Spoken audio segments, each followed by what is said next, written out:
शीतल, शीतल, आओ। नहीं मानव, अब नहीं चला जा रहा मुझे बस। शीतल थोड़ी सी हिम्मत रखो, हमें कोई ना कोई रास्ता मिल जाएगा। हमें ना इस जंगल में आना ही नहीं चाहिए था। ना तो फोन चल रहा है ना कुछ, ऊपर से रात होने से पहले अगर हमें किसी ने ढूंढा नहीं तो। शीतल ऐसा मत सोचो, कोई ना कोई हमें जरूर ढूंढ लेगा। अरे संभालो प्लीज।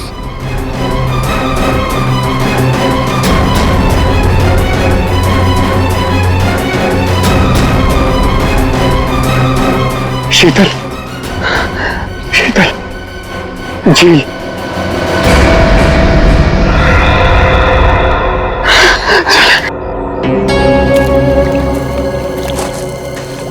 आजा।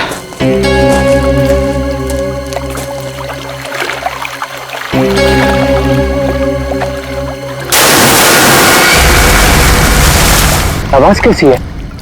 लगता है झील में कुछ गिरा है।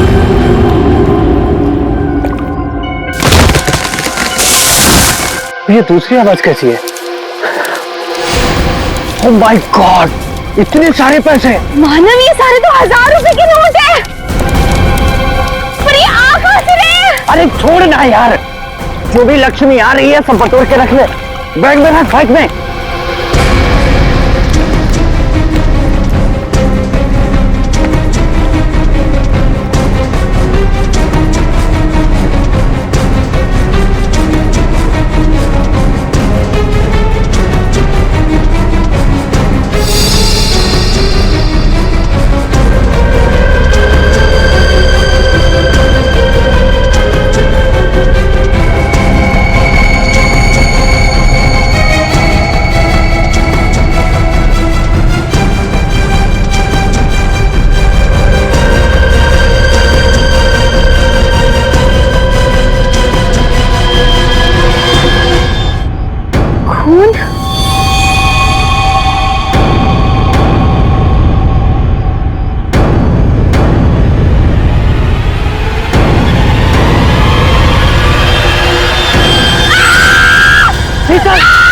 शीतल, क्या हुआ शीतल? क्या हुआ?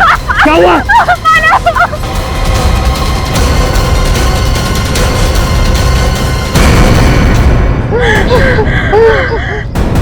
मानव, ये हमें गोली मार देगा। तुम दोनों मानव शीतल हो? तुम हमारा नाम कैसे जानते हो? मैं फॉरेस्ट ऑफिसर हूँ। तुम दोनों को ढूंढते हुए मैं यहाँ आया। किसी ने तुम दोनों के इस जंगल में गुम हो जाने की रिपोर्ट लिखवाई थी। ये बंदूक? ये ट्रैंक्विलाइजर गन है। रास्ते में अगर जंगली जानवर मिल जाए तो उसको बेहोश करने के लिए इसका इस्तेमाल करते हैं। अभी तुम्हारी चीखने की आवाज सुनी थी मैंने। क्या हुआ? क्या हुआ? ओह माय गॉड, ये कैसे हो गया?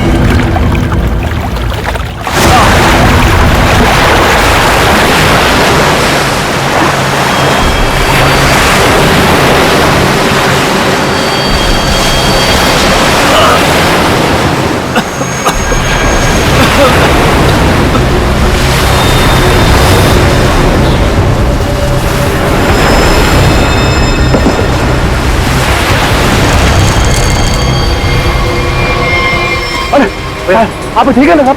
ठीक है। मेरी मंगेतर को किसी ने किडनैप कर लिया, उसे मार डालेंगे। प्लीज मेरी मदद कीजिए। आपको पहले हॉस्पिटल। आपके पास फोन है? फोन दीजिए प्लीज, मुझे सीआईडी को फोन करना है। लो साहब। कौन है? भाई साहब,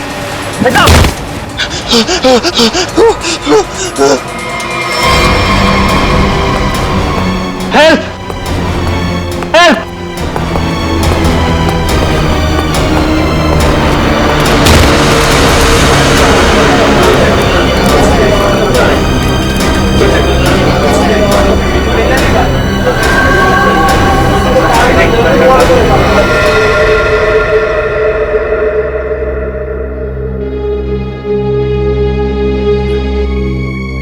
सैटेलाइट फोन देखते हैं।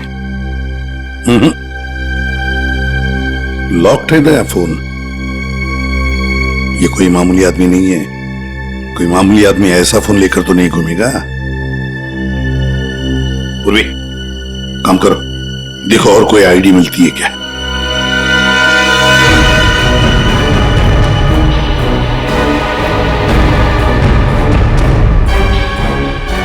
सर, इस तरह से इस पेड़ की टहनियां टूटी है और लाश की जो हालत है, ऐसा लगता है कि लाश काफी ऊपर से नीचे गिरी है। ये बात तो है दया। सर हम लोगों ने भी ना बहुत जोरों की आवाज सुनी और जब हम लोगों ने यहाँ आके देखा तो ये बॉडी ना उधर पेड़ पे लटकी हुई थी।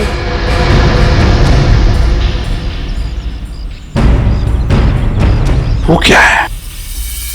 बैग जैसे लग रहा है दया। कहीं उसी आदमी के तो बैग नहीं। निखिल, वो देखो, ऊपर चढ़ के देखो क्या है। नीचे उतारो उसे।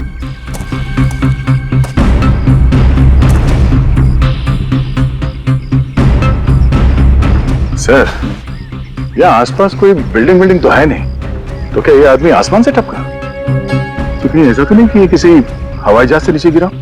लेकिन सर, ये एरिया तो नो फ्लाइंग जोन में आता है। इसके ऊपर से कोई कमर्शियल प्लेन्स पे नहीं उड़ते। हो सकता है कोई हेलीकॉप्टर गया हो ऊपर से, कोई आवाज सुनी चॉपर की। सर ये एड्रेस मिला है, नाम नहीं, जो उसने मोजे में छुपा के रखा था। है किसका ये? जरा पता लगाओ किसका एड्रेस है। सर, पूरा बैग खाली है सर। खाली बैग? हाँ सर। ये आदमी खाली बैग लेके क्यों घूम रहा था? हो सकता है इस बैग के अंदर जो कुछ भी था, जिसने भी इस आदमी को ऊपर से फेंका, वो लेकर गया हो। हाँ सारंग के, बोल क्या पता चला? बॉस, हाँ, ये कोई मामूली आदमी नहीं है। जरा ये देखो,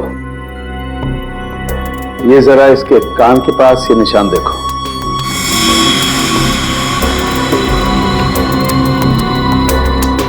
यार ये कोई सर्जरी का, ऑपरेशन का निशान लगता है। बिल्कुल बॉस, ये ऑपरेशन का ही निशान है। ये निशान देख करके मुझे लगा कोई ना कोई चक्कर है, और इसीलिए मैंने इसके चेहरे की अच्छी तरह से एनालिसिस की, तो इसका चेहरा कई बार बदला गया है boss. Plastic surgery? Plastic surgery. एक चीज और बताता हूं बॉस, यहां पर कुछ दिखाई दे रहा है?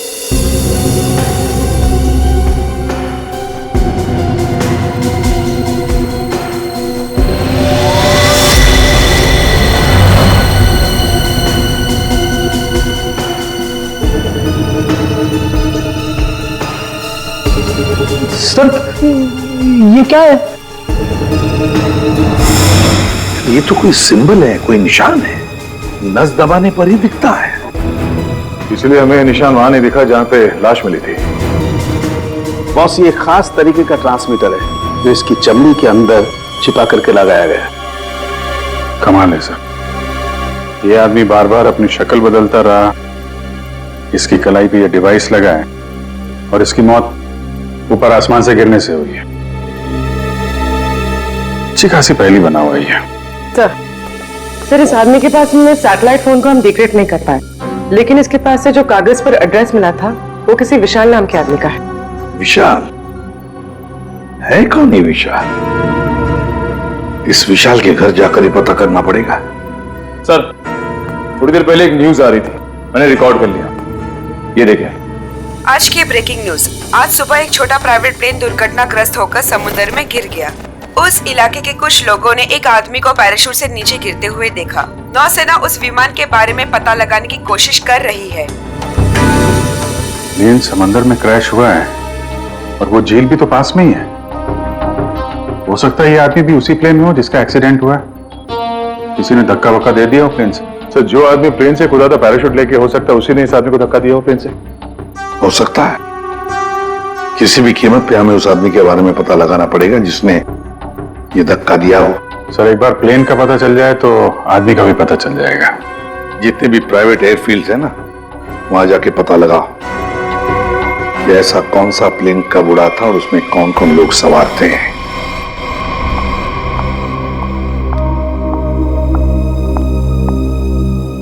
पेशेंट की तबीयत कैसी है अब? सर्जरी तो अच्छी से हो गई है, पेशेंट रिकवरी में है। ओके, और उनकी फैमिली? इसके वॉलेट से इसकी आईडी मिली थी। पेशेंट का नाम विशाल है। इसके घर पर मैंने फोन भी किया था, लेकिन किसी ने उठाया नहीं। आंसरिंग मशीन में मैंने मैसेज छोड़ दिया है कि विशाल हमारे हॉस्पिटल में एडमिट है। डॉक्टर अनिल कहाँ है?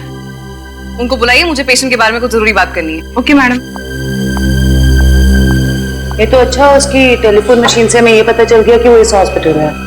सर विशाल जरूर उस आदमी को जानता होगा जिसकी लाश हमें जंगल में मिली थी।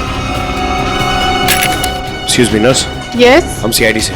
ओके, ये विशाल नाम का पेशेंट का है। आइए मेरे साथ। अरे ये कैसे निकल गया? यहाँ पे कोई और भी था क्या? एक लेडी डॉक्टर थी, लेकिन मैंने उन्हें पहले कभी यहाँ नहीं देखा। किसी और डॉक्टर को बुलाइए जल्दी।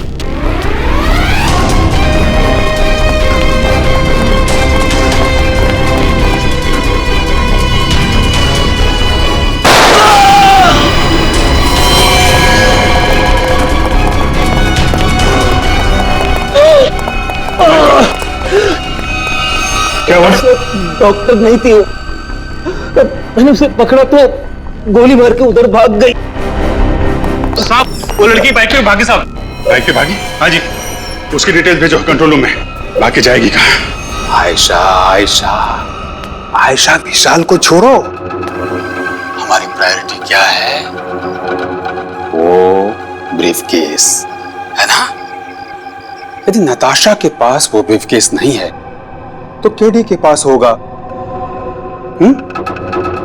इसलिए मैं कहता हूं सीआईडी को केडी की लाश जहां मिली थी वहीं पर कहीं ब्रीफकेस गिर गया होगा। जाओ जाओ, ढूंढो उसे, ढूंढो उसे, ढूंढो। Okay okay. मैंने तुम लोगों को एक छोटा सा काम दिया था, सिर्फ छोटा सा काम, वो भी नहीं कर पाए हैं? विशाल को निपटाने का काम। गोली मारने के बाद उसको हमने समुद्र में फेंक दिया था बॉस। हाँ, हमें सोचा वो मर गया होगा।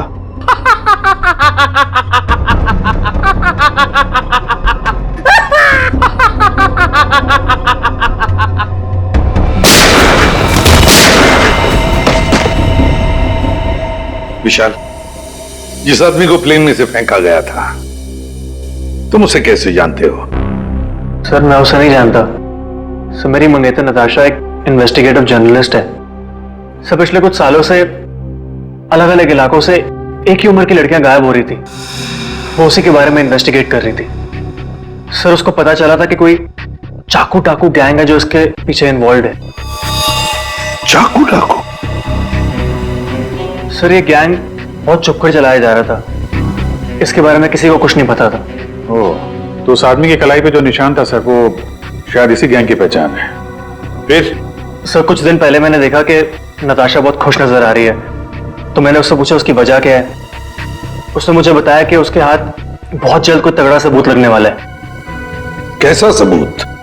सर वो तो मैं नहीं जानता सर, लेकिन कल उसका मैसेज आया कि कोई उसका बैग है जो घर पे रह गया है और मैं उस तक पहुंचा दूं। तो सर जब मैं वो बैग लेके उसका इंतजार कर रहा था तब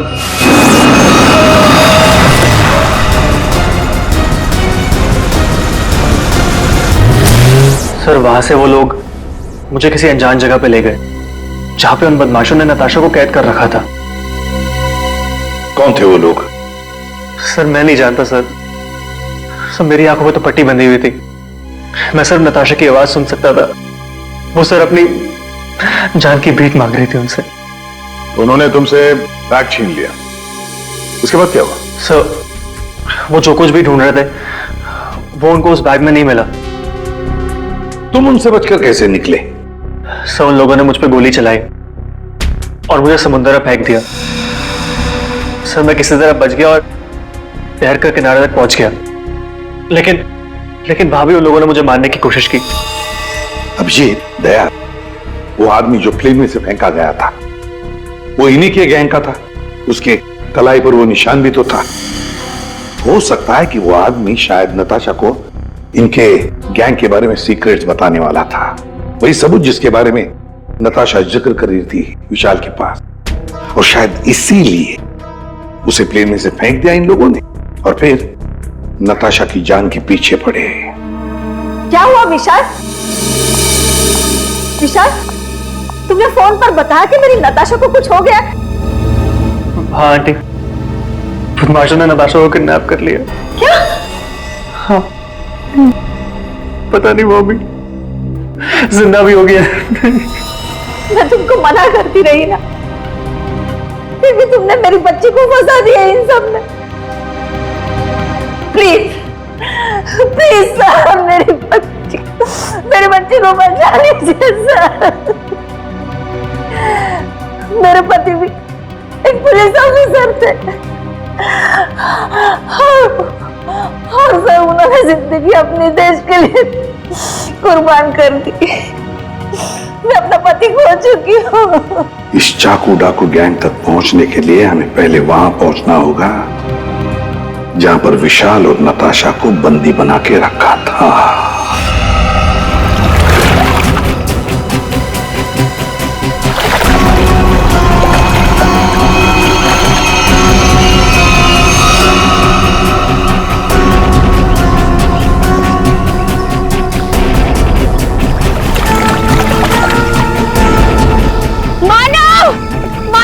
मुझे बहुत घबराहट हो रही है। चलते हैं ना मानव। शीतल, रुक जा। पैसे वाला बैग इसी झील में गिरा हुआ है, हम लोग माला माल हो जाएंगे। मानव, जितने पैसे मिले उतने काफी है ना। प्लीज यहाँ से चलो, इतना लालच सही नहीं है। 5 मिनट रुक जा।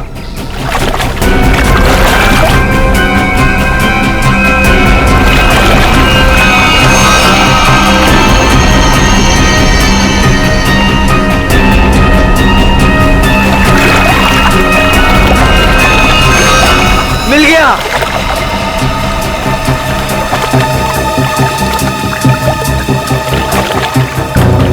मानव, मुझे बहुत घबराहट हो रही है। तुम काम करो प्लीज, ये बैग ना वापस झील में फेंक दो प्लीज। कैसी बात कर रही हो शीतल? अरे ऊपर मारा छप्पर फाड़ कर दे रहा है। ले लो दोनों हाथों से। लो, पकड़ो इसे, पकड़ो इसे, खोलते हैं।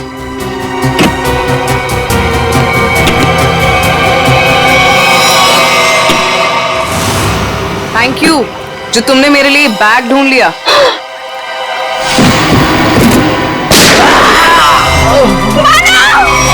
प्लीज प्लीज मुझे छोड़ दो, मैंने कुछ नहीं किया। मुझे मत मारो। सर, मैं इस मामले में आप लोगों की कोई मदद नहीं कर सकता क्योंकि पिछले कई दिनों से हमारी एक भी प्लेन किराए पे नहीं गई। झूठ बोल रहे हो तुम। एयर ट्रैफिक कंट्रोल से हमने सब कुछ पता कर लिया, समझे? उनके रडार में साफ देखा गया है, कल यहाँ से एक प्लेन उड़ा था। जो एयरक्राफ्ट समंदर में गिरा है वो सेस्ना एयरक्राफ्ट है जो सिर्फ तुम्हारी कंपनी किराए पे देती है। देखिए सर, आप लोग क्या कह रहे हैं मुझे कुछ पता नहीं सर, मेरा यकीन कीजिए सर। तो हमारे पास और भी तरीके हैं तुम्हें समझाने के, तुम्हारा मुंह खुलवाने के। एक बात अच्छी तरह से याद रखना, ये खून का मामला है, समझे? बताओ जल्दी। सर मेरी कोई गलती नहीं है, मैं सब कुछ सच सच बताता हूँ सर।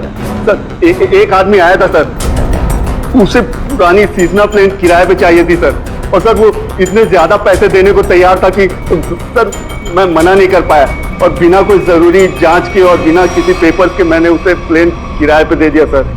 उस आदमी को देखा है ना तुमने? हा? कैसा दिखता है वो? सर लगभग 5 फीट 10 इंच था सर उसका हाइट सर, गोरा था सर, और सर पतला था और हल्की दाढ़ी थी सर उसकी, और सर उसके साथ एक आदमी और था सर। ये दूसरा आदमी जरूर वही आदमी होगा सर जिसने उसे प्लेन से धक्का दिया था। अब प्लेन क्रैश में बच के भाग निकला वो तो मर चुका जिसने तुम्हें पैसे दिए थे। वो दूसरा आदमी है ना, उसका स्केच बनवाओ हमारे लिए।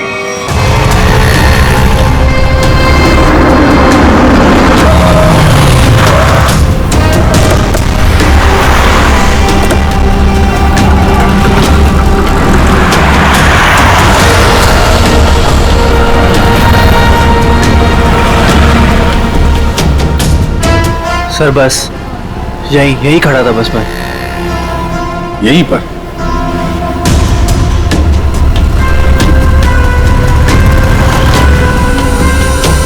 देखो विशाल, अपने दिमाग पर जोर डालो और याद करने की कोशिश करो क्या हुआ था तुम्हारे साथ। ये वही एक तरीका है नताशा तक पहुंचने का। सर मेरे आंखों में पट्टी बंधी हुई थी। मुझे बिल्कुल आइडिया नहीं कि वो लोग मुझे कहाँ ले गए थे। ठीक है, गाड़ी में बैठ।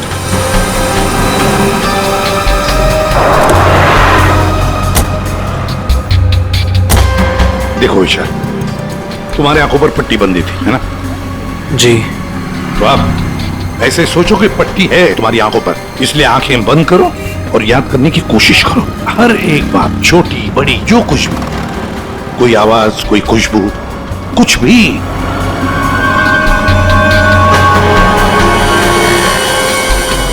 सर याद आया, जब मुझे गाड़ी में बिठाया उसके बाद गाड़ी बहुत देर तक सीधी चल रही थी। गाड़ी कहीं भी नहीं मुड़ी थी।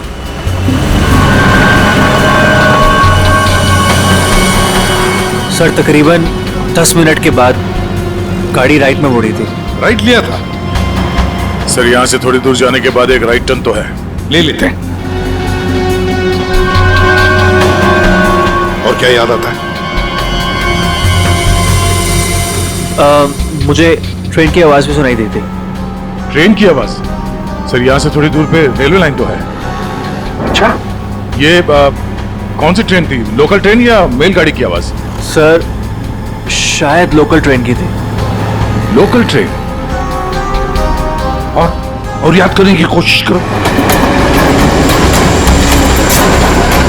सर उसके बाद गाड़ी राइट मुड़ी थी और वहां पे एक चर्च भी थी सर, क्योंकि मुझे वहीं पे चर्च की घंटी की आवाज सुनाई दी थी। सर वो रहा चर्च।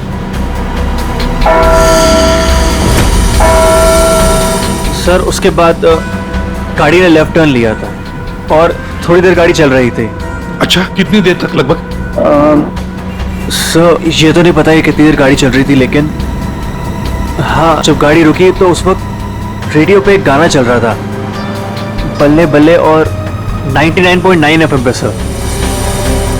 पूरी जरा फोन करो रेडियो स्टेशन पे 99.9 पे। सर और उसके बाद गाड़ी रोक दी गई और मुझे बाहर निकाल के किसी मकान के अंदर ले जाया गया। तो मैं किडनैप कितने बजे किया गया था? सर मैंने उस वक्त अपनी घड़ी देखी थी, तकरीबन 6:30 बजे थे। Okay, thank you. सर गाना 7:15 में चला गया। 7:15 बजे गाना बजा। दया, 6:30 बजे इसका किडनैप हुआ। 7 बजे इसने चर्च की बेल सुनी और 7:15 बजे इसने 99.9 FM पर गाना सुना, बल्ले बल्ले। तो इसका मतलब है चर्च से लेकर 15 मिनट की दूरी पर वो घर होना चाहिए।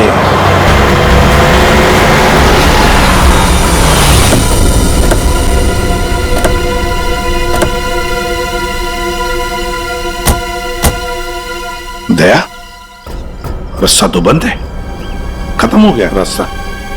फिर भी चर्च से 15 मिनट की दूरी पर यही एक घर है। लगता है विशाल और नताशा को यहीं पे बंद करके रखा था। चलो अंदर घुस के देखते हैं।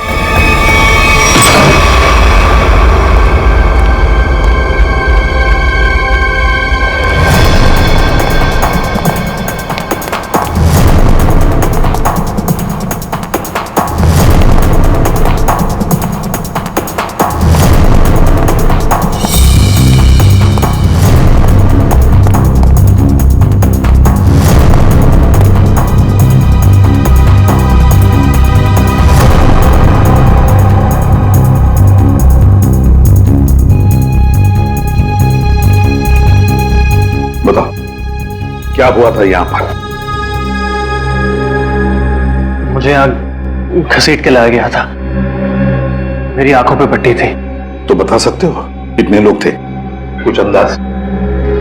मुझे तकरीबन 3 लोगों की आवाज सुनाई दी थी।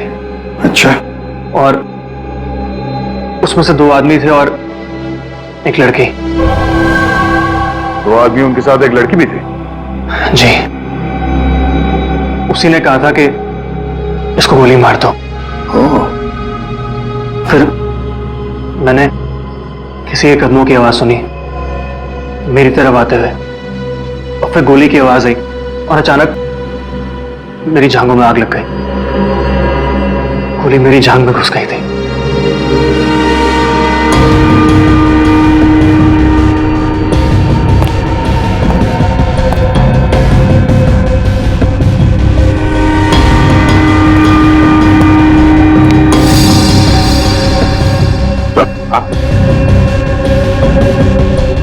यहां पे खोलना रहा।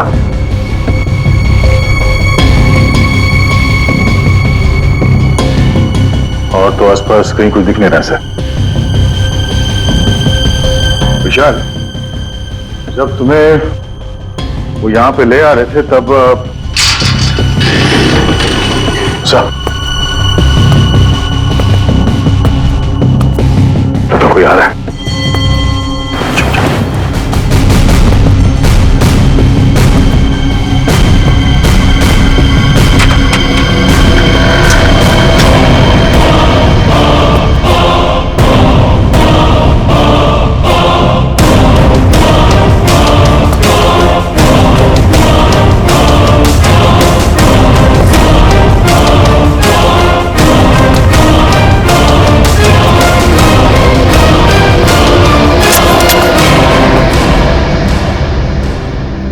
मेरे पास गन नहीं है। गन नहीं है तो फिर यहां क्या करने आए हो? किसी को ढूंढ रहा हूं। किसे ढूंढ रहा? एक लड़की को। वो लड़की तुम्हें यहीं मिलेगी, ये तुम्हें कैसे मालूम? पिछली बार वो मुझसे यही मिली थी। जरा तुम्हारी शक्ल तो देखें।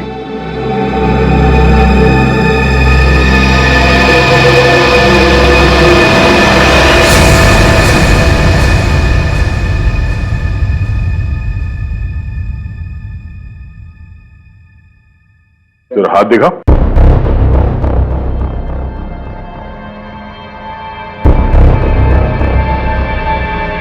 तुम जो सोच रहे हो मैं वो नहीं हूं। मैं चाकू डाकू गैंग का नहीं हूं।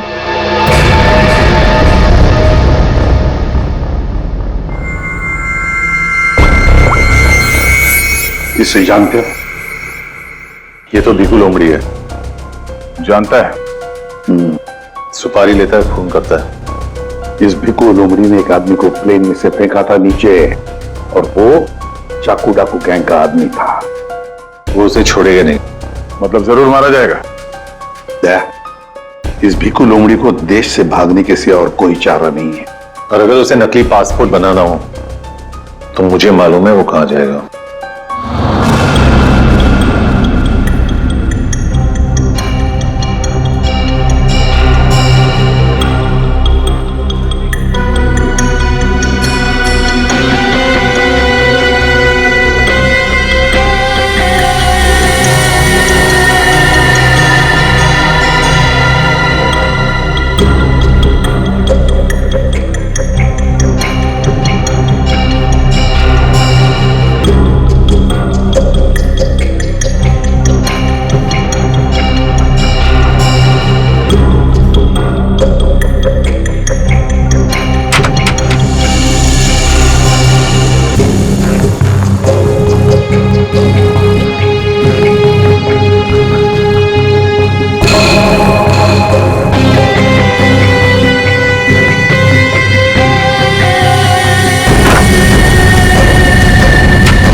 चाकू डाकू वाले तुम लोग की वाट लगा डालेंगे।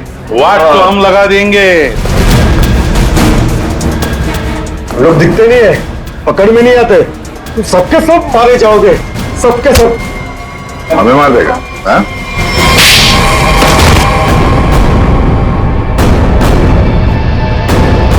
बता, चाकू डाकू कहां मिलेगा?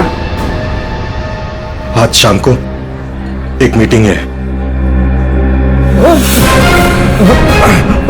सर, आप अपने ऑपरेशन को अंजाम दीजिए। मैं अपने मंजिल की ओर बढ़ता हूं। बहुत खुशी हुई तुमसे मिलकर। Wish you all the best, Rocky handsome. Thank you sir.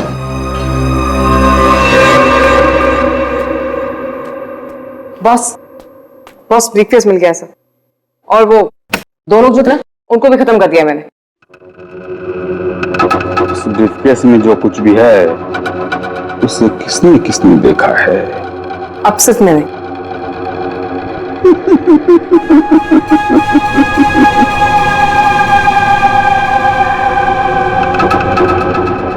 बड़ी प्यारी हो आयशा, बड़ी अच्छी हो तुम। लेकिन क्या करें, इस ब्रीफ केस में जो कुछ भी है उसे देखने के बाद कोई जिंदा नहीं रह सकता, समझे? बॉस, पर मैंने इस ग्रुप के लिए कितना सब कुछ किया बॉस, प्लीज। आयशा,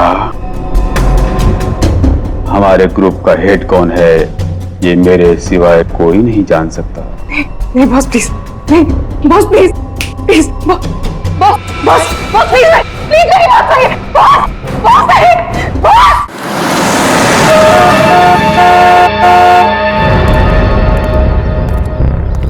अपनी पहचान बताओ। मैं मेंबर नहीं हूं, लेकिन बॉस ने मुझे मीटिंग में बुलाया।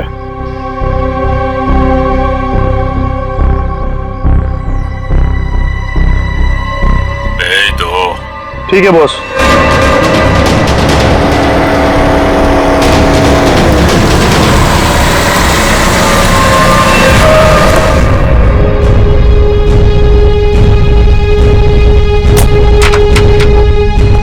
आओ बिकू, आओ। शाबाश, तुम्हारी इतनी हिम्मत कि तुम वापस यहाँ आ गए।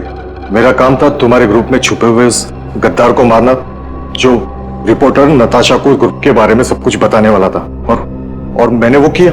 हाँ, पूरा कर दिया। लेकिन मैंने तो आपको ये कहा था कि हमारे काम की कानो कान खबर नहीं होनी चाहिए। लेकिन तुम्हारी बेवकूफी की वजह से केटी की लाश सीआईडी को मिली लाश, और वो सीआईडी हमारे ठिकाने का पता ढूंढ रही है।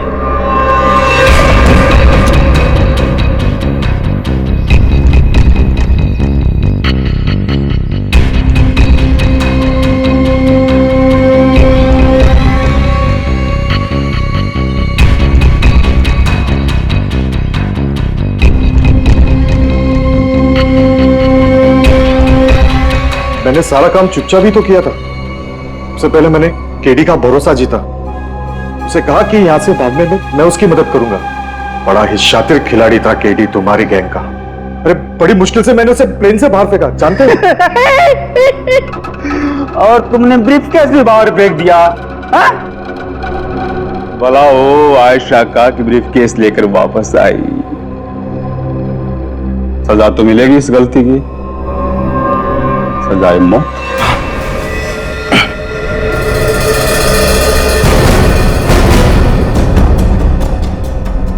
इसका मतलब आप मुझे भी मार डालोगे? हमारे ग्रुप की खासियत है कि हम अपना काम साइड में करते हैं, किसी को दिखा के नहीं करते। और तुम्हारी बेवकूफी की वजह से आज पूरी दुनिया को हमारे काम के बारे में, हमारे बारे में पता चल चुका है। तुम्हें सजा तो मिलेगी, सजा है मौत।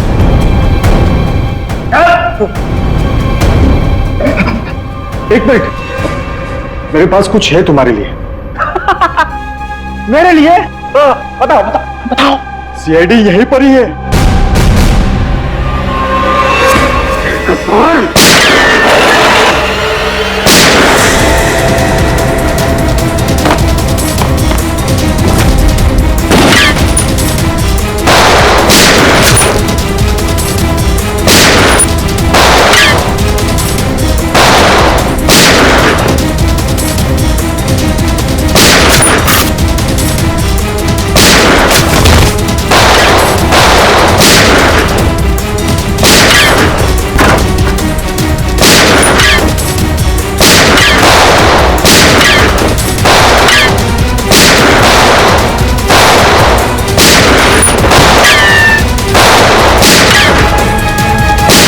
वो भाग रहा है।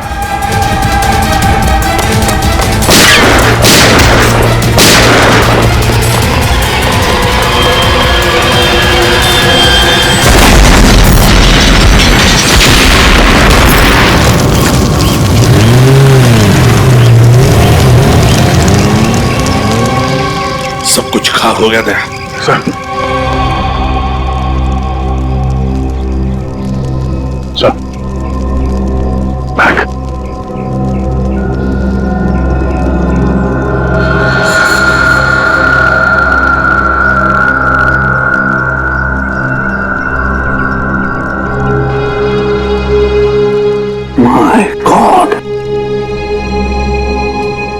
है चाकू डाकू गैंग का लीडर।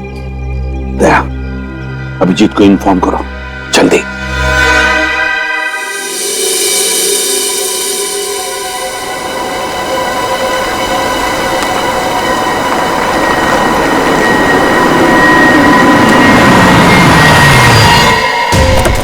चल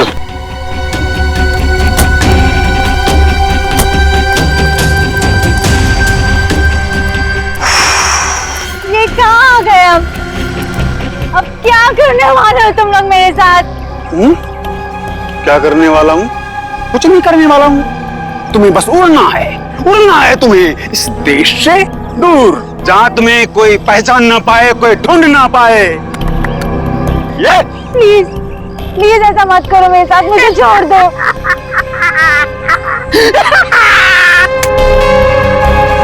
तुम्हारी गलती है, तुम्हारी गलती है। किसने कहा था तुम्हें ना गुजरने को हमारे धंधे में? मैंने कहा था, इसने कहा था, इसने कहा था, किसने नहीं कहा था? फिर क्यों घुस रही अपनी नाक हमारे धंधे में? और हमने तुम्हें मारा नहीं। क्यों क्यों नहीं मारा मुझे? इसलिए नहीं मारा तुम्हें कि मुझे छोड़ दो, प्लीज छोड़ दो मुझे, प्लीज।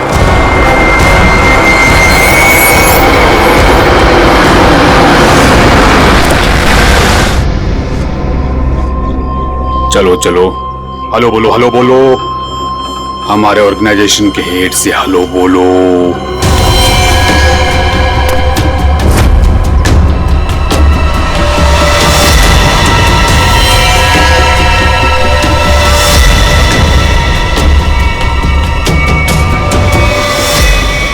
मम्मा, मम्मा आप इस गैंग की हेड है?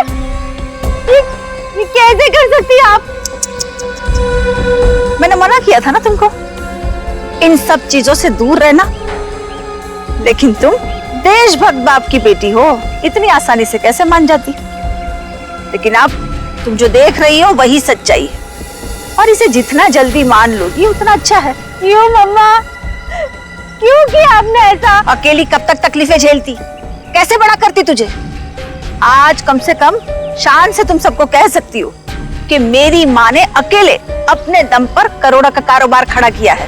तो यही वो वजह थी जिसके लिए मैं अब तक जिंदा हूँ। तू मेरी बेटी है, तुझे कैसे कोई कुछ कर सकता था? अब तुम मेरे साथ एक दूसरी कंट्री में एक नई जिंदगी की शुरुआत करोगी। प्लीज छोड़ दो।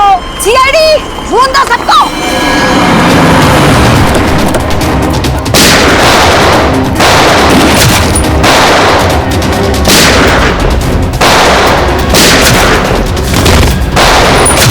हेलीकॉप्टर कब आएगा?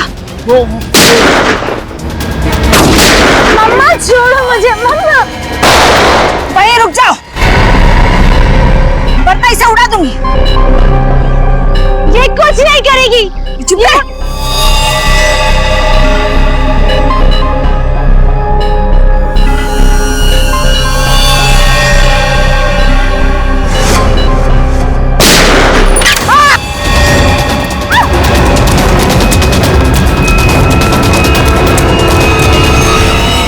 नाटक तो बहुत अच्छा करते हैं आप। अब जरा इनके नाटक से पर्दा गिरा दो। अपनी बेटी को किडनैप किया तुमने। बिजनेस में कोई रिश्ता नहीं होता है। कमाल है। और जिन जिन लड़कियों को किडनैप किया उनका क्या किया तुमने? नर्क में जी रही थी सबको जन्नत पहुंचाया मैंने। अब जन्नत वाले खुश, वो खुश और मैं भी खुश। इतने लोगों को खुशियां देना गलत कैसे हो सकता है? हजारों मासूम लड़कियों की जिंदगी तबाह की है तुमने, और न जाने कितने मासूम लोगों को मरवा दिया। तुमने जो कुछ भी किया है, कानून उसकी कड़ी से कड़ी सजा देगा।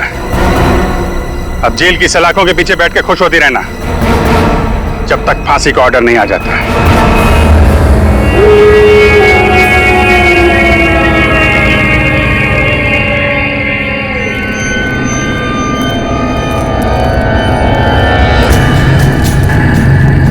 अरे वो देखो, वो घर आने वाला है, उसकी तरफ देखना भी मत। हाँ, मैं तो जोर से भाग लूंगा आंखें बंद करके बस। हाँ, और फिर कहीं गिर जाएगा टकरा के। फिर मैं करूं क्या? जब भी उस घर की तरफ देखो तो वही एक अजीब सी परछाई डांस करती हुई। चलो चलो। अरे अरे वो देखो, 2 दिन से वो आदमी एक ही जगह पर खड़ा है। अरे आदमी नहीं है, आत्मा है, आत्मा। हाँ, लगता है आत्मा अटक गई है। लेकिन ये है कौन? ये यहाँ तो वो बुढ़िया रहती थी, वो आजकल दिखाई नहीं देती। शायद मर गई है या कहीं गायब हो गई है। अरे तो फिर यार रह कौन रहा है? उसकी तो एक भतीजी भी थी। अरे हाँ, दोनों यही रहती थी। अब दोनों की दोनों गायब है, लेकिन कहाँ? पकड़ो यार, आज मैं देख के ही आता हूँ क्या है। क्या? आ रहा हूँ। समर प्लीज पागल हो गया क्या? समर अरे रुको ना, मैं आ रहा हूँ। यहाँ समर प्लीज रुको, मैं आ रहा हूँ। ओके। क्या कर रहा है तू? इसको ना कुछ ज्यादा हीरो बनने की आदत है। समर प्लीज मत जाओ। समर समर समर समर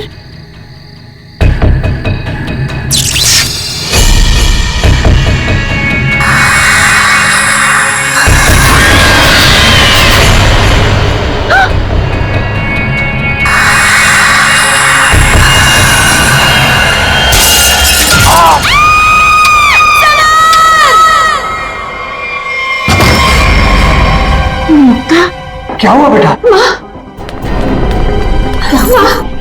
हमने वो गूंज महल वाला रास्ता पकड़ा था और वो बेवकूफ समर वो महल के अंदर चला गया था। अरे पर तुम लोग उस रास्ते गए क्यों? बेटा सबर तो ठीक है ना? माँ, किसी ने अंदर से उस पे फूलदान फेंक कर मारा। हम लोग भागकर वहां से आ गए। मैंने गिनी और सबर को बोल दिया कि अब से हम उस रास्ते से कभी नहीं जाएंगे। अच्छा किया बेटा, गूंज महल से दूर रहना ही अच्छा है। आ गए? अरे कहां दिन भर आवारागर्दी करता फिरता है तू? भैया घर की हालत देखो क्या हो गई है। माँ की बीमारी की वजह से लोन लेने की नौबत आ गई है। ऐसे फालतू घूमने से अच्छा कोई नौकरी क्यों नहीं ढूंढ लेते? नौकरी मिल गई है मुझे। अच्छा कौन सी बेटा, कहां नौकरी मिली तुझे? भैया कहाँ मिली है नौकरी? जवाब दो। गूंज महल में। ए, तुझे पता है तू क्या बोल रहा है? अरे गूंज महल में जो बुढ़िया रहती है वो मर चुकी है और उसकी भतीजी का भी कुछ अता पता नहीं है। बेटा वहां पे तो आत्माएं रहती है और तू ऐसी जगह पे जाके नौकरी करेगा? नहीं नहीं, तुझे वहां जाने की कोई जरूरत नहीं है। नहीं, तू वहां नहीं जाएगा। माँ, वो बुढ़िया मरी नहीं है और उसी की भतीजी को पियानो सिखा रहा हूं मैं। 50,000 रुपए दे रहे महीने के। 50,000? म्यूजिक सिखाने के इतने सारे रुपए? माँ मैं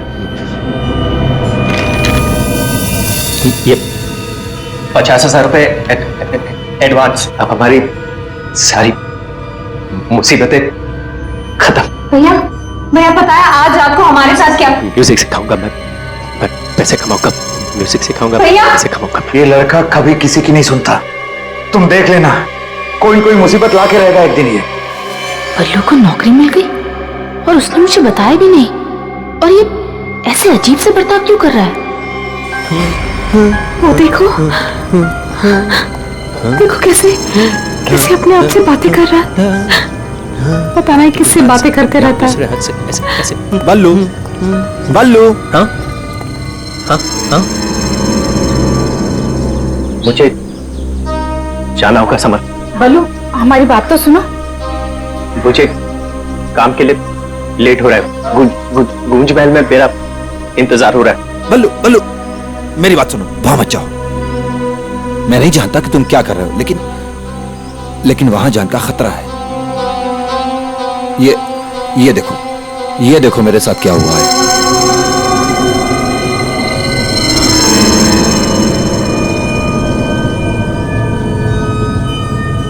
क्या हुआ? कल गूंज महल में एक औरत ने मुझ पर हमला किया। नहीं, ऐसा नहीं हो सकता। वहां तो सरिता आंटी और उनकी भतीजी ईशा रहती है। वो बहुत अच्छे लोग हैं, ऐसा नहीं कर सकते। मुझे लेट हो रहा है, मुझे जाना होगा। अरे भैया मत जाओ, वहाँ खतरा है भैया।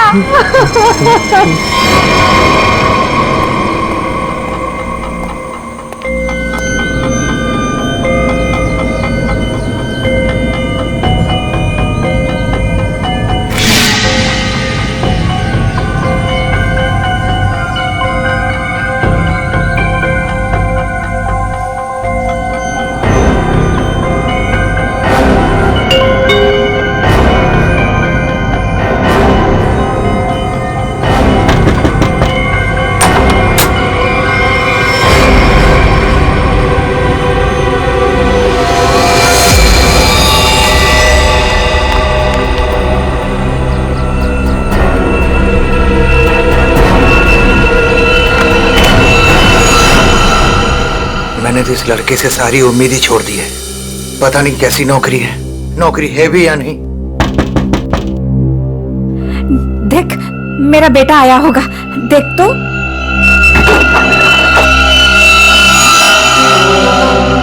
भैया भैया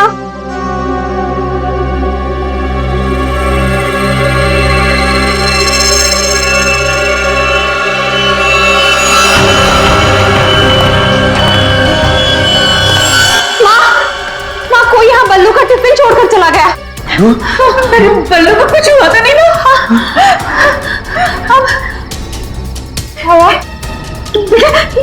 ये क्या?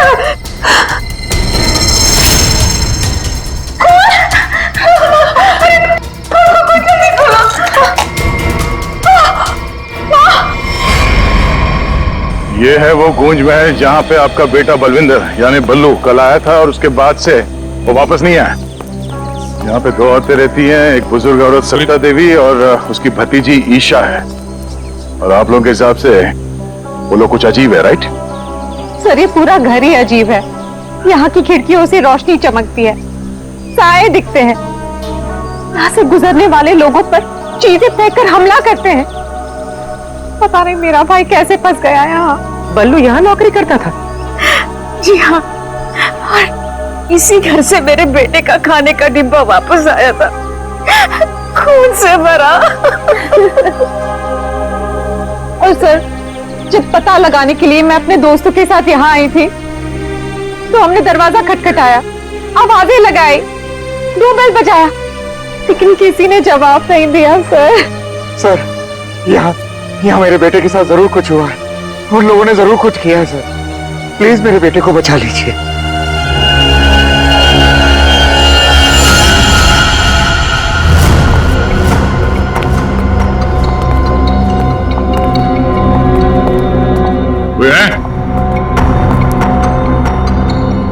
क्या तो कोई दिख नहीं रहा?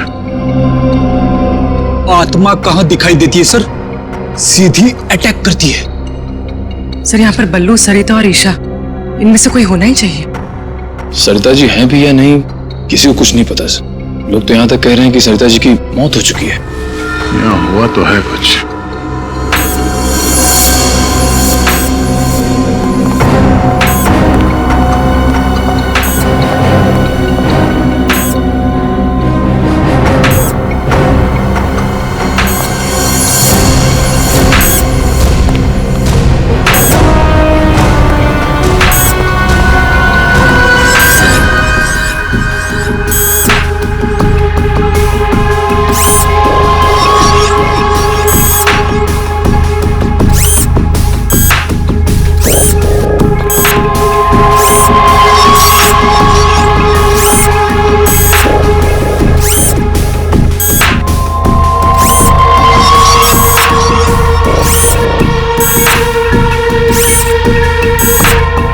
ये क्या है तो ये इंसान ही, मगर मैकेनिकल पुतला बना दिया है। खुद ताली बजा रहा है।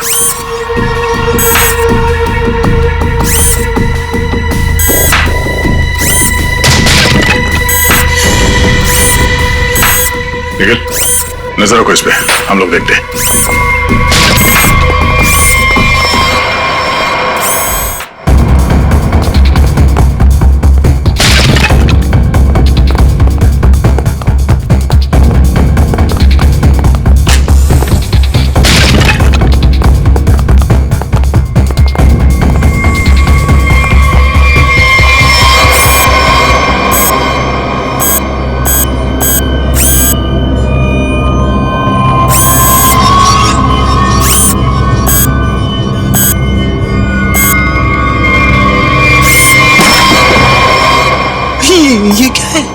ये तो रोबोट जैसा कुछ है। इसके एक्शंस और मूवमेंट्स देखो कितने मैकेनिकल है।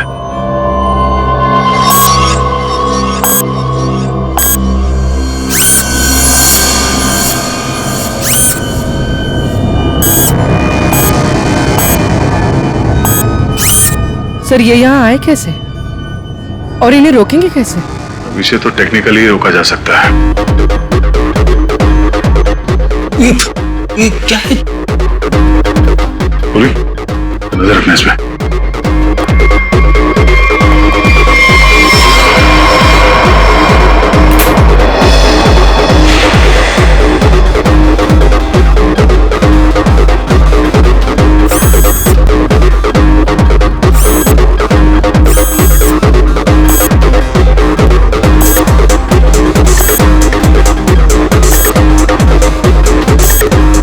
तीन यंत्र मानो, सब लोग अपने मूवमेंट्स ऐसे ही दोहरा रहे हैं। कौन है ये लोग और इन लोगों के साथ ऐसा किसने किया?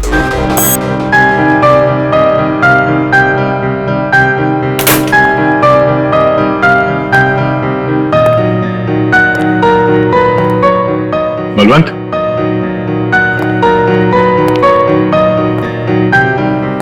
बल्लू, बल्लू,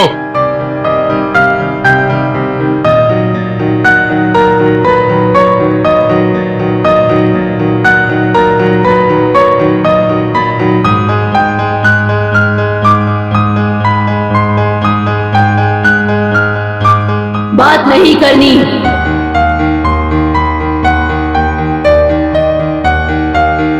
क्या हो गया तुम्हें? और तुम ये लड़की की आवाज में बात क्यों कर रहे हो? और ये तुम्हारे कपड़ों पे ये खून कैसे? हाँ? बल्लू इधर देखो, मैं तुमसे कुछ बात कर रहा हूं, मेरी तरफ देखो।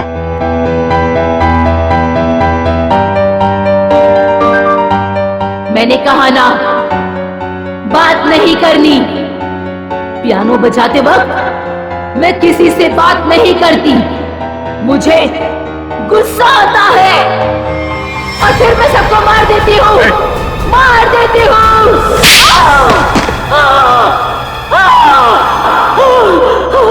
बोलो, बोलो। एक्सक्यूज मी, कौन हो तुम? तुम कौन हो? हाथ ऊपर। देखिए आप गोली मत चलाना, गोली मत चलाना। ये मेरा ही घर है, आप गोली मत चलाना, मारना मत मुझे आप प्लीज। तुम्हारा घर है ये? हाँ, ये मेरा घर है। क्या खेल खेल रहे हो तुम यहाँ? हाँ? और तुम्हारे घर में ये सब लोग कौन है? शायद ह्यूमन मशीन्स है जो तुम्हारे इशारे पे नाच रहे हैं। क्यों? सर ये क्या कह रहे हैं आप? मैं नहीं जानता सर। मेरी कंसर्न क्या आपको बताता हूँ सर। ये मेरा घर है और यहाँ पर जो है ना सर, मेरी सरिता आंटी और मेरी एक कजिन है ईशा, वो रहती है सर। वो कैसी है वो देखने के लिए आया था सर मैं। That's my only concern. ये कौन है मैं नहीं जानता। आप कौन? सीआईडी। सीआईडी? मेरा नाम आकाश है। मैं सूरत में रहता हूँ सर, और यहाँ पर है ना हर 2-3 महीने में एक बार आता रहता हूँ। सर प्रॉब्लम क्या हुई मैं आपको बताता हूँ। उनका फोन है ना स्विच ऑफ आ रहा था, तो मुझे पता नहीं चल रहा था कि क्या हुआ है। और फिर अब यहाँ पर आकर देखता हूँ तो आपको यहाँ पर ये इसके शर्ट पर खून लगा है। सर मेरी आंटी और ईशा को इसने कुछ किया तो नहीं ना सर? इसने मार तो नहीं डाला ना उन्हें सर?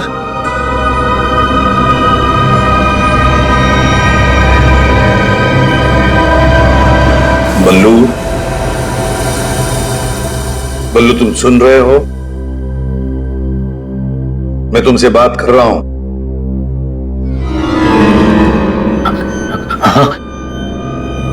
अब मुझसे कुछ पूछ रहे हैं? हाँ। क्या हुआ? बल्लू हमें बताओ, तुम गूंज महल गए थे ना, तब तुम्हारे साथ क्या हुआ? क्या हुआ तुम्हारे साथ? कुछ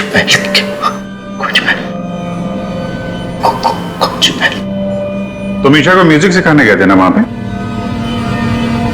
पे क्या हुआ था? सरिता और ईशा कहाँ हैं? सर मुझे समझ नहीं आ रहा है कि आप लोग इसे इतना प्यार से क्यों पूछ रहे हैं। He's a criminal। सर इसी ने मेरी आंटी और ईशा को कुछ किया है, और वहां पर आपको जो इंसानी पुतले मिले थे ना, सब इसी का किया धरा है। शक तुम्हारे ऊपर भी है। तुम्हारे घर में मौत का खेल चल रहा था और तुम्हें मालूम तक नहीं।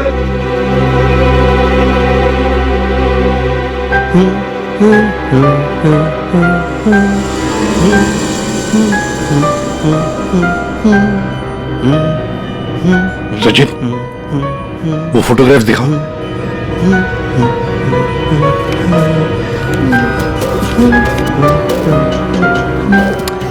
इन तस्वीरों को ध्यान से देखो, बताओ कौन है ये लोग और इनका ये हाल किसने किया? ये सब लोग जिंदा है। ये लोग तुम्हें जिंदा लग रहे हैं? हाँ जिंदा। मुझे बताया गया था कि ये रिश्तेदार हैं और म्यूजिक सुन रहे। ये झूठ बोल रहा है सर, इनमें से कोई मेरा रिश्तेदार नहीं है। सर ये ड्रामा कर रहा है, सबको मार दिया और अब क्या बकवास कर रही है? तुम्हें चाय के लिए कहा था ना, चाय किधर है? हाँ? ये ईशा कुछ बोल क्यों नहीं रही? ये अकेला क्यों ताली बजा रहा है? हाँ? मम्मी को बोल देता हूं, रुकूं या भाग जाऊं? कितना बड़ा और डरावना घर है। सर आप मेरी बात सुनिए सर, ये पूरा का पूरा पागल हो चुका है। He's a psycho killer। Bablu क्या हुआ था कल जब तुम ईशा को म्यूजिक सिखाने गए थे? कुछ याद है वहां पे क्या हुआ था? हा? क्या हुआ था वहां पे?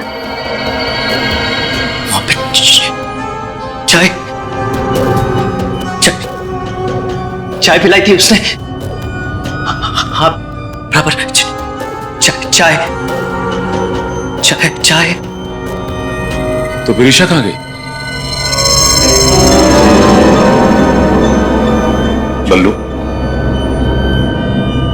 बल्लू, किसका खून था तुम्हारे कपड़ों पर? हाँ? फिर दया पर हमला क्यों किया तुमने? कपड़े अरे मेरे कपड़े बदल गए। मेरे कपड़ों पे खून था। खून था कपड़ों पे। हाँ, खूनी के कपड़े पे खून ही होता है। एक मिनट आप जरा उधर चलो, चुप रहिए, पीछे बोलिए मत। चाय लेके आओ। ईशा को ये आदमी तो किसी भी सवाल का जवाब ठीक दे नहीं रहा।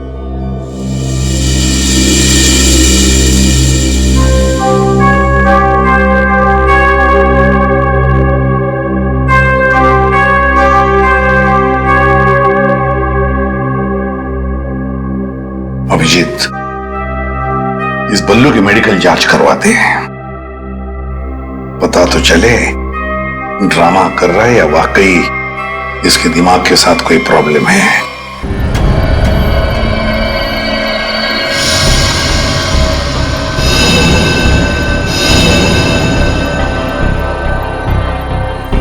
बल्लू की कमीज पर एक लड़की का खून लगा हुआ। इस कमीज पर जो खून लगा है लड़की का है, ये मैंने पता लगा लिया है। ये रही उसकी डीएनए रिपोर्ट। अब मैं आपसे सिर्फ ये जानना चाहता हूं कि ये जो लड़की मरी है ये कौन है और इसे किसने मारा? इसे आपने मारा? नहीं? या फिर इसे आपने मारा? नहीं? या फिर इसे तुमने मारा?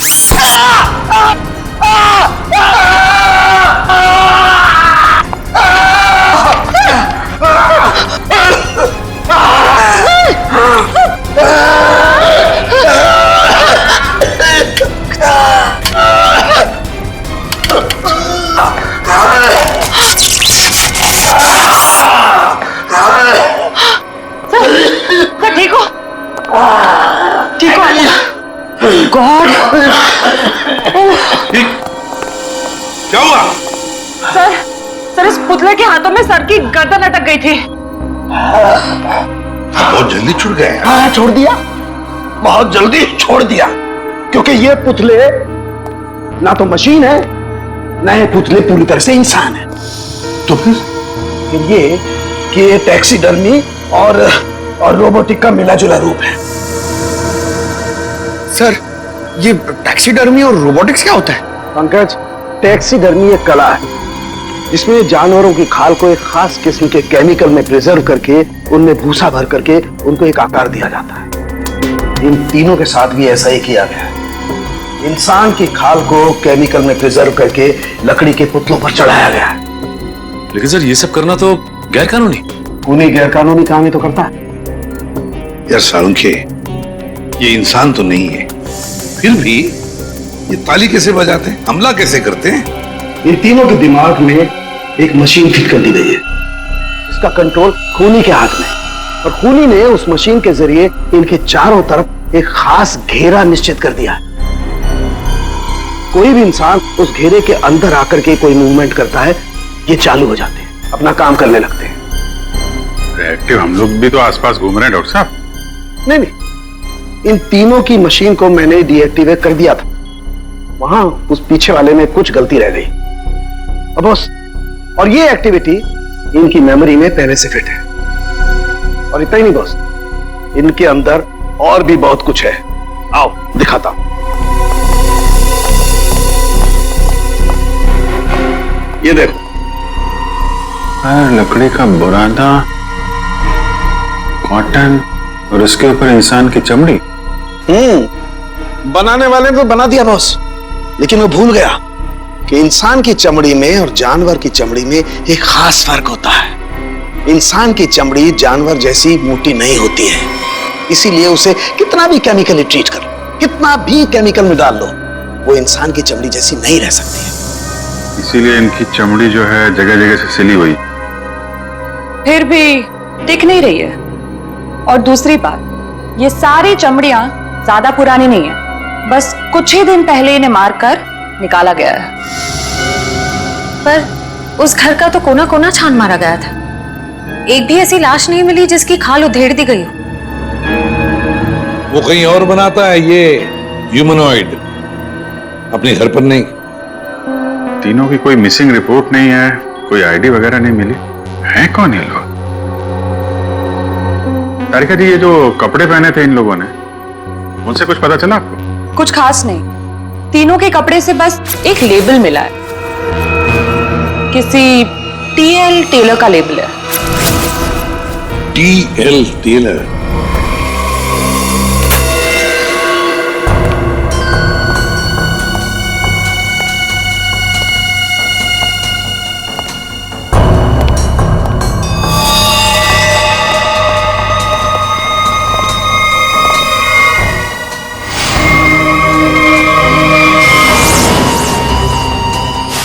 कुमारा जैसा।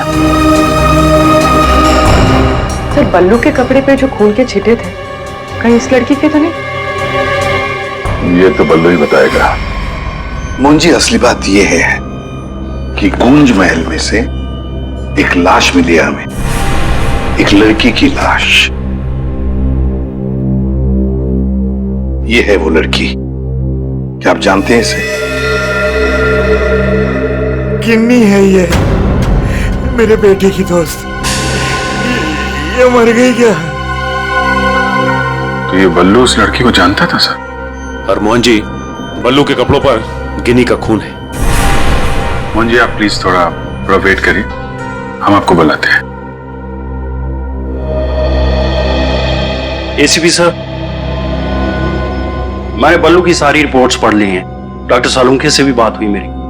बलवंत के खून में ऐसे ड्रग्स हैं जिससे इंसान सच और झूठ के सपने के अंतर को नहीं समझ पाता। उसे उस वक्त जो कहा जाए उसे वही सच लगता है। तो क्या डॉक्टर साहब, ये बलवंत ड्रग के इन्फ्लुएंस में किसी को मार भी सकता है? जी, ऐसा हो भी सकता है और नहीं भी। हमने बलवंत को कुछ मेडिसिन दी हैं। आधी बेहोशी की हालत में हम बलवंत के दिमाग के माध्यम से वापस गूंज महल जाएंगे। क्या तुम मुझे सुन पा रहे हो बल्लू? हाँ। गुड। अब एक काम करो, अपनी आंखें बंद करो और ठीक उसी तरह वापस गूंज महल जाओ जैसे तुम पहली बार गए थे। बोलो ईशा, क्यों बुलाया? वो मेरे पास एक नौकरी है तुम्हारे लिए, करोगे? नौकरी? हाँ, तुम म्यूजिशियन हो ना, पियानो बजाते हो, मैं जानती हूँ। मैं तुम्हें 50,000 रुपए दूंगी। 50,000? हाँ, अब तुम यहाँ बैठो, कहीं जाना मत, मैं तुम्हारे लिए चाय बना के लाती हूँ, ठीक है? यही बैठना। चाय नहीं चाहिए ईशा, सुनो। ये 50,000 की नौकरी कर लूं? कर लेता हूं, पैसे अच्छे हैं, उससे माँ का इलाज भी हो जाएगा। लेकिन ये ईशा मुझे कुछ बताने वाली थी उस दिन, कुछ बोल नहीं रही, पता नहीं क्या हुआ ऐसे। और ये घर भी थोड़ा सा अजीब लग रहा है, कहीं ईशा कोई मुसीबत में तो नहीं है?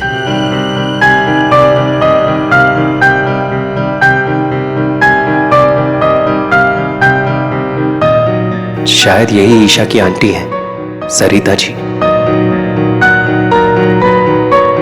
Excuse me ma'am. हेलो। अच्छी ट्यून है।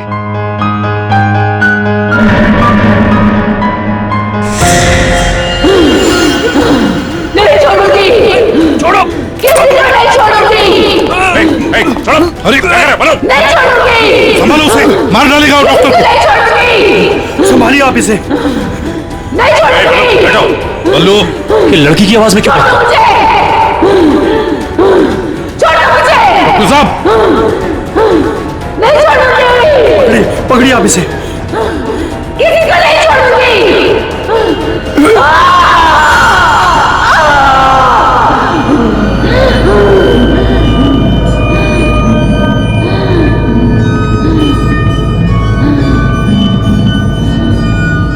नहीं छोड़ूंगी, अब किसी को नहीं छोड़ूंगी।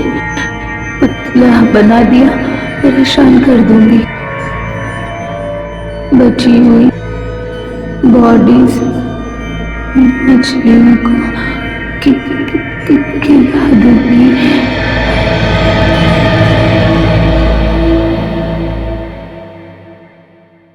डॉक्टर साहब, क्या हुआ, क्या है इसे? हाँ? ये से अचानक से औरत की आवाज में क्यों बात करता है? जब तक बल्लू पियानो तक नहीं पहुंचा था तब तक ये ठीक था, लेकिन जैसे ही इसके दिमाग में पियानो की आवाज सुनाई दी, ये कोई और बन गया। आपके कहने का मतलब है कि पियानो की आवाज सुनते ही ये बल्लू अपने आप को खूनी औरत समझने लगता है। मतलब ये किसी के वश में है, किसी ने हिप्नोटाइज किया है इसे। क्या लगता है आपको डॉक्टर साहब? हाँ, ये टेलर्स का पता चल गया सर, जिसने तीनों मानव मशीन के लिए कपड़े बनाए थे सर। अच्छा, टीएल टेलर्स।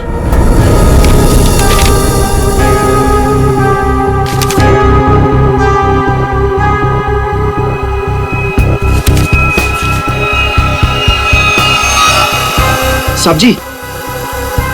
हाँ, अभी आया। देखिए सर, ये ऑर्डर एलपी प्रोडक्शन का है। 19 दिसंबर 2015 को कपड़ा दिया था और 1 जनवरी 2016 को 5 कॉस्ट्यूम और नाप भी है, और ऑर्डर देने वाली का नाम भी है, रॉबी का, और फोन नंबर भी है सर। 91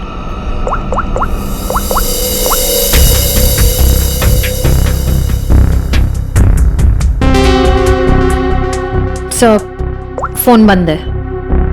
कोई बात नहीं, इस फोन की लास्ट लोकेशन ट्रेस करो और कुंडली निकालो इस रॉबिका की। सर। हाँ साळुंखे साहब। अभिजीत, इन ह्यूमनॉइड्स में हमें भूसे के साथ साथ 2 और खास चीजें मिली हैं। एक तो एक खास कागज के टुकड़े, ऐसा कागज जिस पर न्यूज छपती है, अखबार में काम आने वाला कागज, और दूसरा समुद्र के नमक के कुछ अंश। Thank you very much Salunkhe साहब। क्या हो सर? एक कारखाना ढूंढो जहां पे अखबार को छापने का कागज बनता और वो जगह समंदर के करीब हो।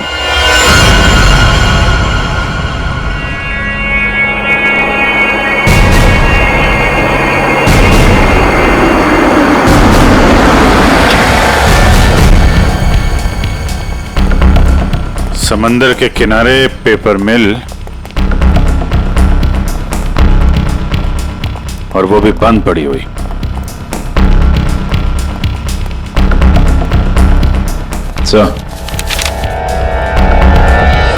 सर यहाँ पे ये पेपर और ये पेड़ की छाल और वहां पर कपड़े, यहाँ तो हर वो चीज मौजूद है जो मानव मशीन के अंदर भरी गई है। सर हो सकता है उस क्रिमिनल के काम करने की जगह यही हो जहां वो पुतले बनाता था। क्या पता वो अभी भी कहीं आसपास ही हो। मगर वो जगह कहाँ है? यहाँ तो सिर्फ पुतले में भरने का सामान है ना। वो टैक्सी डमी की जगह और वो रोबोट बनाने की जगह वो कहाँ है? पुतलों में भरने का सामान यहाँ है तो वो जगह भी यहीं कहीं होगी। ढूंढो।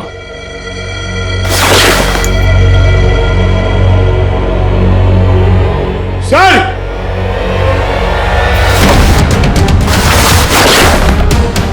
सर!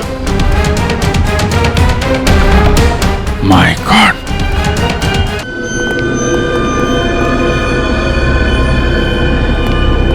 तो ये वो जगह है जहां पे ह्यूमन मशीन बनाई जा रही है।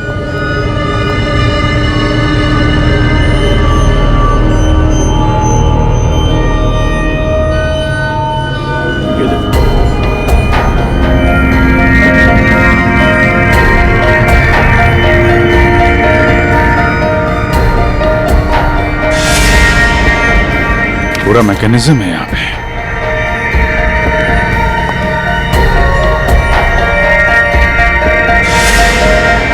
सर! हाँ? सरिता जी का रोबो? Oh no.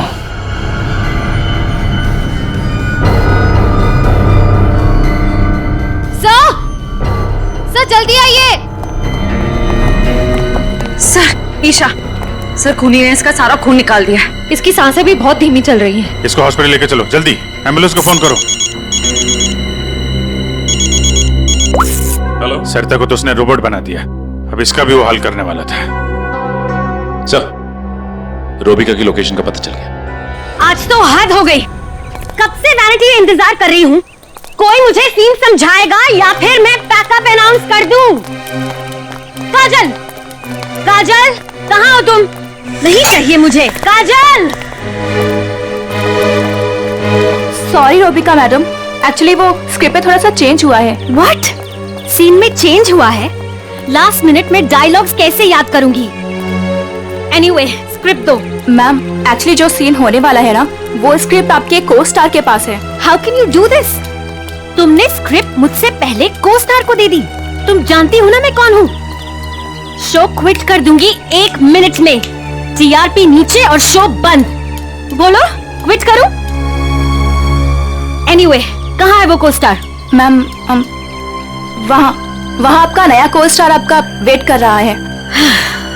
ओके, अभी मजा चखाती हूँ उसको।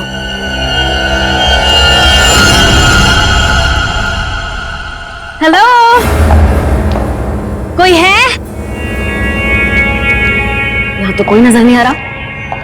हेलो, कोई है यहाँ पर?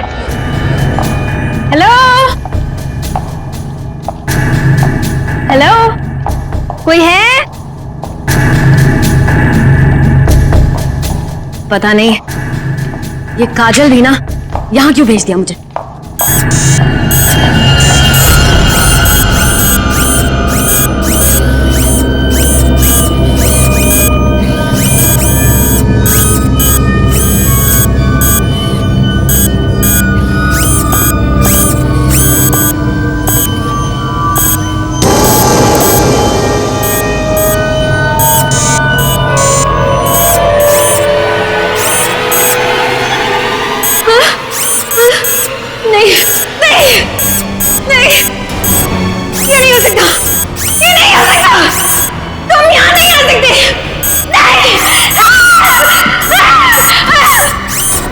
Hello miss Rubika.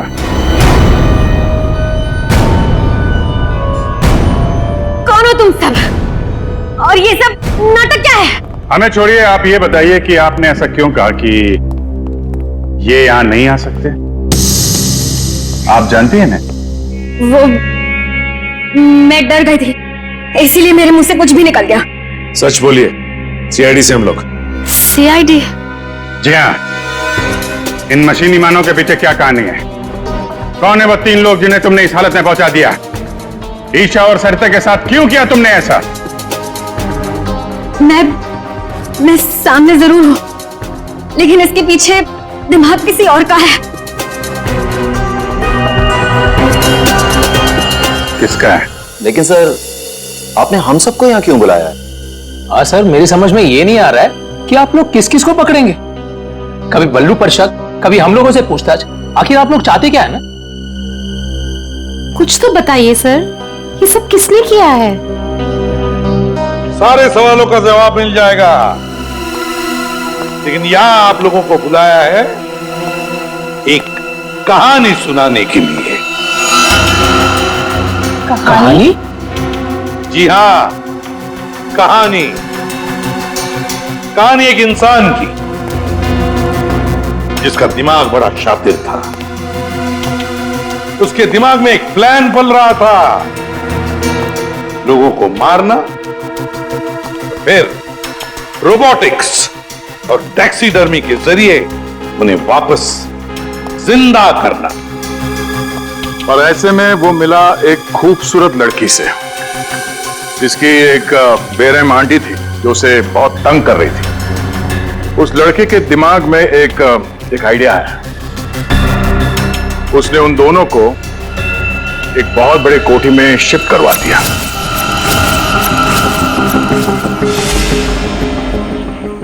Thank you so much. और फिर उस लड़के ने उस सुंदर सी लड़की को पहला झटका दे दिया।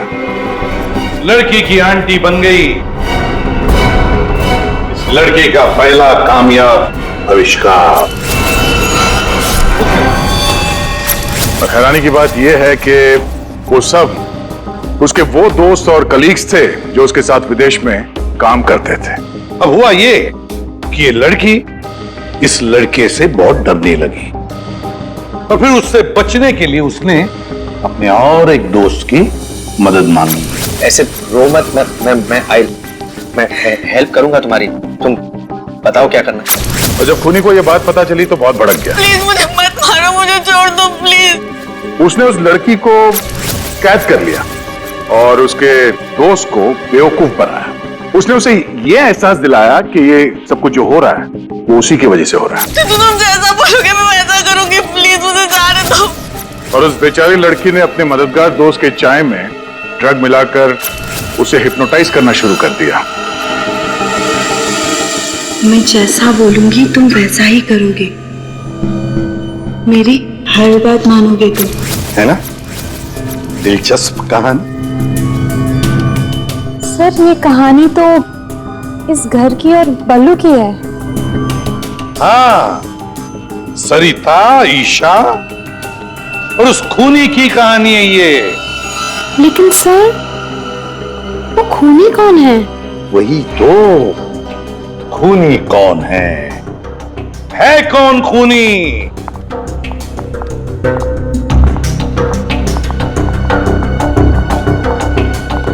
कहां फंसा दिया तुमने मुझे? तुमने तो कहा था कि ये कोई एक्सपेरिमेंट है, तुमने तो खून ही कर डाले। ये सब तुमने किया समर? हाँ, ये सब मैंने किया, और ये सब मैंने किसी और वजह से नहीं। ये सब मैंने सिर्फ इसलिए किया क्योंकि मैं चाहता हूं कि साइंस की दुनिया में मेरा नाम सुनहरे अक्षरों में लिखा जाए, और कि मेरे इतने बड़े एक्सपेरिमेंट को वो लड़की, वो ईशा बर्बाद कर देना चाहती थी। और इसके लिए उसने उस बल्लू से मदद भी मांगी। और तुमने बल्लू के चाय में वो ड्रग मिलाकर उसके दिमाग में ये बात बिठा दी कि वो एक औरत है और उसे लोगों को मारना है, और उसके लिए ट्रिगर थी पियानो की वो धुन। बल्लू को लगभग मेरा पूरा राज पता चल चुका था, ठीक है? और गिन्नी को पड़ी हुई थी बल्लू को बचाने की। तो अपने एक्सपेरिमेंट को बचाने के लिए मुझे को दोनों को मारना ही था। और आप बताइए, अब जो लोग मर चुके हैं उनका असली कातिल भी तो चाहिए ना लोगों को। बस इसीलिए मैंने बल्लू को फंसा दिया और गिन्नी को मार दिया। साइंस की दुनिया में अपना नाम सुनहरे अक्षरों में देखना चाहते थे तुम। दिमाग तो था, है, पर क्या करें, विकृत है, विकृत। अपने इस घटिया एक्सपेरिमेंट के लिए न जाने कितने मासूम लोगों की जानें ली तुमने। तुम्हें जीने का कोई हक ही नहीं है। फांसी होगी तुम्हें, फांसी। इस तरह के और भी एपिसोड देखने के लिए हमारे चैनल को सब्सक्राइब करें और बेल आइकन दबाना ना भूलें।